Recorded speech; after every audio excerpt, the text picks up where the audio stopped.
ilaha illallah. La ilaha illallah. La ilaha dinafikan. Selain Allah semua ditafikan. Illallah, hanya Allah aja diisbatkan. Tak boleh yang lain. Ini Allah ditafikan. Gila nggak itu? Memang yang memberi rezeki Allah, Pak. Tapi kalau saya nggak kerja mana dapat rezeki? Gila kau. Berapa banyak orang nggak kerja dapat rezeki? Mana ada? Banyak. Siapa? Orang penjara? Ayo, 10 tahun di penjara, apa kerjanya? Makan tidur, makan tidur. Siapa bilang nggak kerja nggak dapat rezeki? Pulang-pulang dari penjara gemuk bininya. Ya kok gemuk kau? Aman bang, 10 tahun nggak ada yang nabok aku. Enggak, tauhid kita nggak lurus. Maka kita harus betul-betul yakin dengan Allah Subhanahu wa ta'ala. Yang lain sebab aja. Dapat rezeki bisa dari kerja, bisa. Tapi bisa dari sakit. Orang sakit pun dapat rezeki kok. Sakit dia nggak kerja, kerja dia kuli bangunan. 1 hari 70.000. Tiba-tiba sakit 2 minggu nggak kerja, harusnya kan nggak makan, nggak bisa nguli, nggak ada gaji. Tiba-tiba kita datang ke rumah sakit, makan sop ayam dia. Mak, kerja makan ikan asin, tak kerja makan sop ayam. Kenapa kau makan sop ayam? Mertua datang, biar cepat baik katanya. Pernah mertua kau kasih makan? Mana pernah kalau nggak sakit. Ya takut ya kau mati anaknya jadi janda. Habis makan sop ayam, makan apel, dikupaskan apel sama bininya. Mak Jang, sakit apel kau? Iya, siapa ngasih? Pak Akhyar. Rezeki bisa datang lewat sakit, betul. Rezeki bisa datang lewat silaturahim. Silaturahim, kita jumpa kawan lama nggak jumpa, kita jumpa kawan. Saya pernah gitu, naik sepeda motor saya. Dari sana orang naik mobil gini-gini keluar kanannya. Manggil saya kan, saya berhenti. Ya siapa ini? Tiba-tiba keluar dari mobil itu kawan lama, bekas sekda Tanjung Bali. Waktu itu Ibu Tin datang ke Istana Maimun. Jadi diperlukanlah pengantin Melayu. Saya diambilnya, katanya putih ganteng waktu itulah. Perempuannya pegawai Pemda dari Tanjung Bali. Jadi pengantinlah kami di Istana Maimun. Ibu Tin lewat, tengok Ibu Tin. Cakep-cakep ya orang Melayu ya, katanya. Ditepung tawar sama Ibu Tin. Udah itu kami nggak pernah jumpa dengan sekda itu. Tiba-tiba dia turun. Adik apa kabar? Bagus. Abang sekarang jadi wali kota Binjai gitu. Wah, udah jadi wali kota ya. Macam Pak Akhyar juga ya. Jadi wali kota. Iya, datanglah ke rumah, kita kunci nanti kamar. Pagar, kita ngobrol-ngobrol aja. Makan nasi goreng biar kakakmu yang masak. Ya, oke lah insyaallah. Ini uang beli kerupuk lah, jajan-jajan katanya. Kali ku buka 50.000. Seberapa banyak kerupuk dibeli 50. Silaturahim ketemu di jalan aja nggak sampai 5 menit. Jadi silaturahim juga membatangkan rezeki, betul. Mati juga membatangkan rezeki, mati. Ada orang mati naik kapal terbang, buruh. Ingat betul saya itu. Karena Rektor 3 Universitas Amir Hamzah wafat juga naik kapal terbang itu, naik Garuda, jatuh di Buah Nagar. Semua wafat waktu itu. Ada buruh terbaik Kota Medan, buruh Astra terbaik. Baru nikah 4 bulan, istrinya baru hamil muda. Jatuh, meninggal. Istrinya nangis-nangis, ya Allah, habislah tempat bergantung, kekasihku wafat, aku hamil muda, kan gitu. Kira-kira 1 atau 2 minggu kemudian datang Direktur Garuda, manajer Garuda, wali kota Medan, camat, lurah ke rumahnya, menghibur, terus kasih amplop dari asuransi, dari Garuda. Sekali dibuka cek 1,5 miliar, berhenti nangisnya.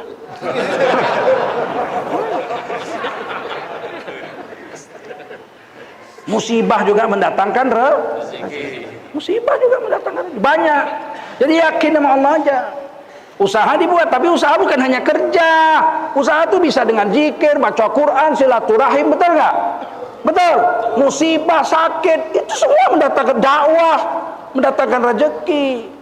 Hari ini kan orang Islam taunya Datang rezeki dengan cari makan, kerja. Kalau nggak kerja nggak dapat duit. Sama lah kita dengan orang-orang kafir itu. Kalau begitu akidah kita, rezeki bisa datang lewat cara macam-macam. Zikir aja mendatangkan rezeki. Itu kata Quran, kata hadis. Otak kita ini kan udah rusak, betul nggak? Apa kata akal kita? Mana bisa zaman modern zikir-zikir dapat duit, dari mana jalannya? Iya, kalah Quran sama otakmu itu. Di mana di Quran ceritakan? Nabi Yunus dimakan ikan. Ayo, mana lebih milih? Bengek 10 tahun atau dimakan ikan? Milih mana? Hah.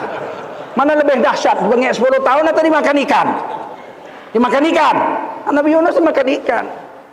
Enggak dicabutnya pisau dari pinggangnya, tikam jantung api ikan, belah perutnya, berenang. Kalau itu dilakukannya mati Nabi Yunus. Sebab ikan itu setelah menelan beliau tidur di bawah dasar laut. Mana bisa dari dasar laut ke atas sana, matilah. Nabi Yunus tidak bunuh ikan itu. Nabi Yunus zikir aja, disebut di Quran zikirnya. La ilaha illa anta subhanaka inni kuntu minadh-dhalimin. 40 hari, bukan main-main. Enggak makan, enggak minum dalam perut ikan 40 hari. Zikir aja, la ilaha illa anta subhanaka inni kuntu minadh-dhalimin. Sesungguhnya tiada Tuhan selain Engkau. Bukan la ilaha illahu. Sesungguhnya tiada Tuhan selain Dia, jauh Dia. Engkau kayak di hadapan. La ilaha illa anta. Sesungguhnya tiada Tuhan selain Engkau ya Allah. Subhanaka, maha suci Engkau ya Allah. Inni kuntu minadh-dhalimin. Aku dimakan ikan bukan salahmu ya Allah, salahku. Aku yang salah. 40 hari bangun ikan. Keliling ikan di samudra, dimuntahkan Nabi Yunus di kampung halamannya sendiri. Muntah di kampung halaman sendiri. Dalam tafsir ceritakan dia bisa bangun 40 hari nggak makan, nggak minum, lemes, kulit-kulitnya hancur, daging-dagingnya masak kena asam lambung ikan itu. Duduk pun nggak bisa. Tapi zikir terus dilaksanakan, la ilaha illa anta subhanaka inni kuntu minadh-dhalimin. Tiba-tiba ada kambing di atas bukit sedang menyusukan anaknya, ditendangnya anaknya, lari dia ke bawah ke pinggir laut, dikangkanginya Nabi Yunus, diletakkannya puting susunya ke mulut Nabi Yunus. Nabi Yunus tinggal isap aja sampai kenyang. Udah kenyang pergi kambing itu. Berapa jam kemudian datang lagi kambing itu, dikangkangi gitu. Isap sampai bisa duduk. Begitu bisa duduk, tumbuh di sampingnya labu, langsung berbuah, langsung bisa dibelah, langsung dimakan. Maka orang sakit perut obatnya labu. Memang Nabi Yunus dikasih Allah obatnya labu waktu sakit. 40 hari nggak makan, usus sudah lengket, obatnya labu. Orang kita kan kalau sakit perut apa makannya? Labu. Dari mana dapatnya? Dari tafsir Khazin dan lain-lain. Sampai Nabi Yunus pulang, seluruh kaumnya yang kafir sudah masuk Islam semua. Semua persoalan selesai. Persoalan pribadi, persoalan kaum selesai. Coba kita yang sehat ini, ada kambing nyusukan anaknya, usir anaknya, tidur di bawahnya, coba isap putingnya, kalau nggak diinjek-injek kambing itu kita. Terus zikir, tapi kita nggak yakin. Hari ini kita nggak yakin dengan agama kita, sehingga kita pikir kalau cari duit, cari kaya harus kerja yang halal, nggak bisa, kerja yang haram supaya cepat kaya, jadi penjilat.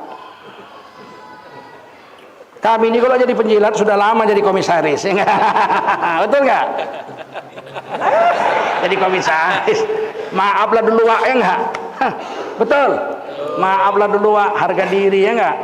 Orang Melayu ini lebih baik mati berkalang tanah daripada hidup bercermin bangkai. Lebih baik kita makan singkong, makan ubi halal daripada makan beef stick tapi dari babi, beef stick babi. Ngerti? Kok dia aja keren? Ngerti? Prihatin hari ini orang Islam kasih 100.000 belok, kasih 50.000 belok, nggak punya akidah dengan Allah. Dipikirnya sekedar 100.000, 50.000 itu aja, dikubur nggak dipertanggungjawabkan itu. Kerusakan yang timbul apa nggak ditanya nanti di akhirat. Dulu waktu 212 Ahok sudah ditetapkan tersangka, kita diminta jangan demo.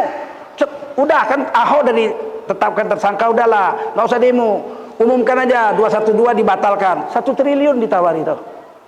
Berapa kalian dengar? Berapa? Yang kuat berapa? 12 nolnya itu tahu, bukan 50.000. Nggak ada yang mau. Kalau mau bagi 10 aja waktu itu, lumayan 100 miliar, bisa lah tambah bini 3 lagi. Nggak ada yang mau. Apa duit?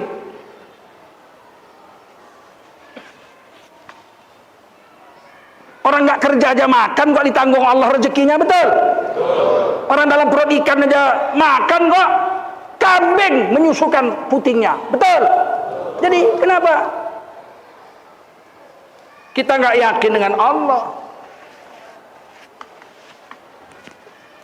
Orang pikir kalau kaya itu bahagia. Nggak ada. Tidak ada ceritanya kaya itu bahagia. Berapa banyak orang kaya nggak bisa tidur, betul? Orang kaya nggak bisa tidur, minum pil tidur pun nggak tidur. Pada rumahnya ada AC, tempat tidurnya Alga 100 juta harga tempat tidurnya. Rumahnya pakai pagar, pakai satpam lagi. Tiap jam satpamnya mukul, teng jam 1, teng teng jam 2, teng teng teng jam 3. Tidur? Enggak. Salah pukul satpamnya, teng, bangun dia. Satpam sini kau dulu. Ada apa bos? Berapa kali kau pukul tadi? 1 kali bos. Jam berapa? Jam 1. Kepala atuk kau jam 2 ini tahu kan? Rupanya dia nggak tidur, dia nunggu lonceng.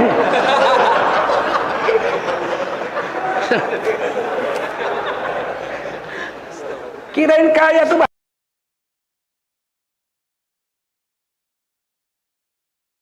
bahagia, nggak ada ceritanya bahagia kaya.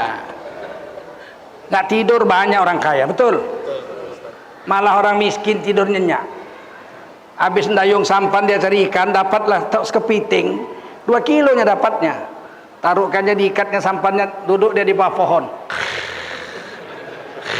Tidur nyenyak. Paham? Paham?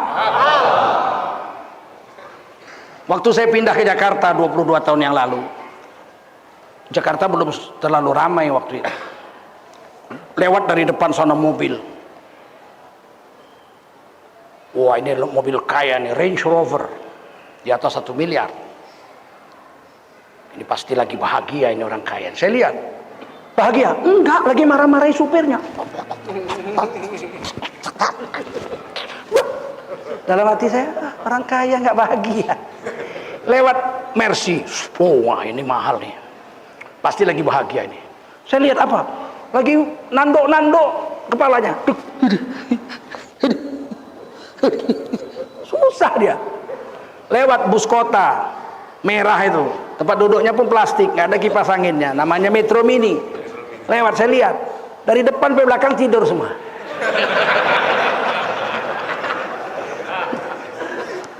Hari ini kita pikir kalau kaya kita bahagia, makanya mati-matian orang mencari kekayaan walaupun dengan cara haram. Kalau mau jadi kaya sekarang ini yang paling cepat jadi tim sukses. Cepat jadi kaya. Apalagi jadi tim sukses anak presiden. Mantul ya kan? Duitnya banyak. Oh, bukan itu tujuan hidup. Nggak ada kaya bikin bahagia. Ida Laila bilang justru dia bahagia waktu miskin. Udah kaya dia sengsara. Tatkala ku ingat dirimu di saat pertama hidup sengsara, makan sepiring kita berdua, tidur pun setikar bersama. Makan sepiring, tidur setikar, saking miskinnya. Sedih dia? Enggak. Sengsara? Enggak. Betapa bahagianya mendampingi dirimu dalam suka duka, walaupun hujan basah berdua. Demi cinta aku pun rela. Bayangin tuh. Tidur setikar, makan sepiring, bahagia. Bocor kalau hujan tuh. Bahagia, nggak ada beban. Hari raya mau pulang dia ke Mendeling, kebetulan orang Mendeling. Ditinggalnya aja rumahnya tuh, tutupkannya aja, rumah tepas, lantai tanah, senap. Tetangga nanya, kemana bang? Pulang kampung 3 minggu ke Mendeling, hari raya. Lah, kok nggak dikunci rumahnya? Alah, maling juga masuk kecewa. Nggak ada apa-apa. Piring 1 plastik pula, tikar sudah robek-robek, mantilah mau curi-curi lah. Betapa bahagianya orang miskin. Begitu kaya raya, ya Allah, berubah nasib. Lakinya pakai mobil mewah, bininya pakai kalung emas 1 kilo, dipakai semua sampai 7 lur lidahnya. Bahagia? Enggak. Tiada kusangka, tiada kuduga, berubah cinta setelah kau kaya. Betapa tega hatimu, oh kasih, cintaku engkau khianati. Udah kaya, Sabtu Minggu gak pada pulang. Ditelepon bini pakai Android, orang kaya, bunyi HP itu kriung kriung kriung, dilihat aja sama lakinya, tertulis itu Kopassus. Tadi angkat. Akhirnya kasihan, sering, akhirnya ditengok. Abang kemana sih bang? Sabtu Minggu nggak pernah lagi di rumah. Abang ini direktur, tahu? Direktur, orang kaya, tahu? Abang ini lagi turne, tahu? Turne. Biniknya akhirnya, ya hati-hatilah bang kalau turne. Ya, jangan telepon. Ini lagi turne, tahu? Iya bang, mati. Selingkuhannya nanya di sebelah. Turne itu apa bang? Turu kono, turu kene. Alah. Nggak selamanya kaya membawa bahagia, betul? Betul. Tapi hari ini orang salah sangka, dipikirnya kalau kaya bahagia. Enggak. Kita ini pergi ke sana-sana itu karena rezeki. Saya nggak pernah nyimpan uang di bank. Bisa 36 negara saya kelilingi dunia ini, tahu. Kalau diduitkan berapa puluh miliar duitnya itu, keliling Amerika. 17 negara bagian Amerika saya kelilingi.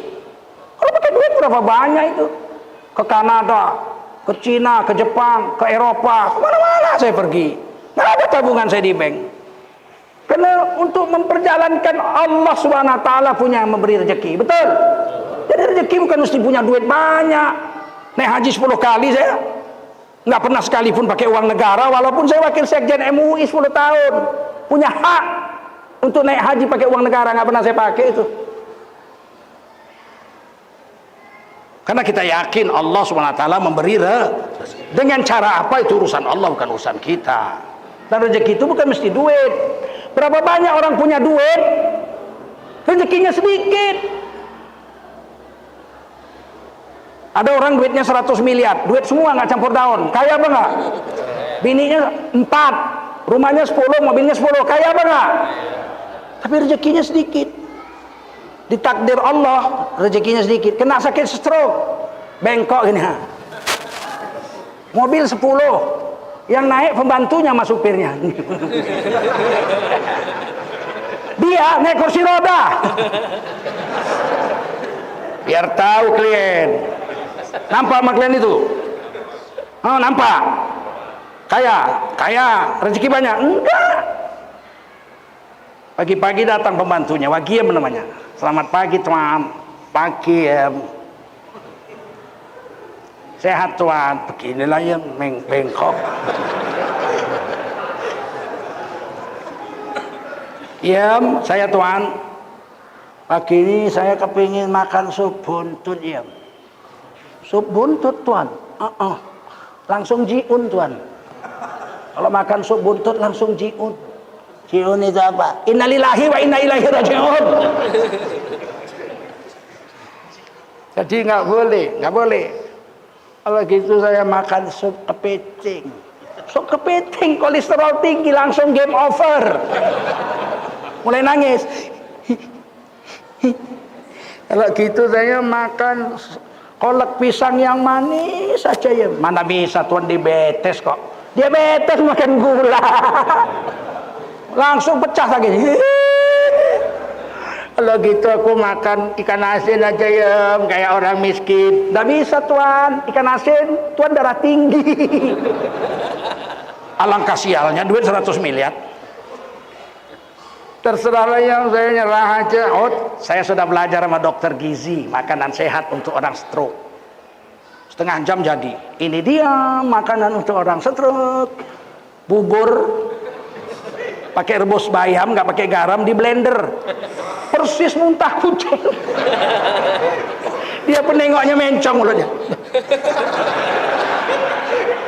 Apa nih om? Inilah makanan sehat tuan, kok kayak muntah kucing. Ya dimakan, kalau nggak mati tuan. Diambillah sama bininya. Bini keempatnya 7 kali lebih cantik dari Syahrini. Bodinya macam gitar listrik. Makan, kata bininya. Meleleh-leleh. Bininya begitu cantik, jangankan dipakainya, dipegangnya nggak nyampe. Biar tahu kalian orang kaya belum tentu dapat rezeki banyak. Paham? Selesai makan dia tengok bagian itu dibuka, kulkas 4 meter. Bayangin orang kaya dibuka bagian itu dari atas digerawatnya. Dia nengok, kue semua boleh kue makan. Begini nasib orang miskin tuan. Semua boleh dimakan. Tapi manusia nggak pernah berpikir bahwa rezeki itu Allah yang menetapkan. Rasulullah bilang nggak tahu kita apa yang kita makan besok. Tidak ada yang tahu apa yang kita makan besok. Tidak ada yang tahu. Saya akan makan apa yang saya mau. Tidak bisa. Kau hanya usaha aja, yang putus tetap Allah. Ada orang kaya, pagi-pagi dia bilang sama istrinya, hari ini hari ulang tahunku, masak kari kambing. Catat sama bininya, udang yang besar-besar tiger itu kau sambal ya, pakai kentang, sambal belacan ya, gulai daun ubi. Siap nanti siang habis zuhur aku pulang, kita makan sama-sama. Baik bang, kata istrinya. Jam 11 telepon, udah belanja, udah dimasak bang. Jam 12 udah standby bang, udah di atas meja semuanya. Ingat ya, 12:30 habis zuhur saya pulang, kita makan bersama. Selesai zuhur turun dia dari lantai 26 kantornya, naik lift sampai bawah, ketemu bosnya. Bapak mau kemana? Mau pulang makan pak, istri saya sudah masak. Nggak bisa. Kenapa? Ini kita mau rapat COVID-19. Aduh mak, udah masak apa? Nggak ada. Saya belum makan siang. Naik atas sudah disediakan sama kantor. Sampai di atas ya, sebelum kita rapat marilah kita makan. Nasi bungkus sekali buka ikan gembung. Siapa yang atur? Siapa yang atur? Ya Allah ya Basir, ya Sami'u ya Alim, ya Hayyu ya Qayyum bi rahmatika astaghith.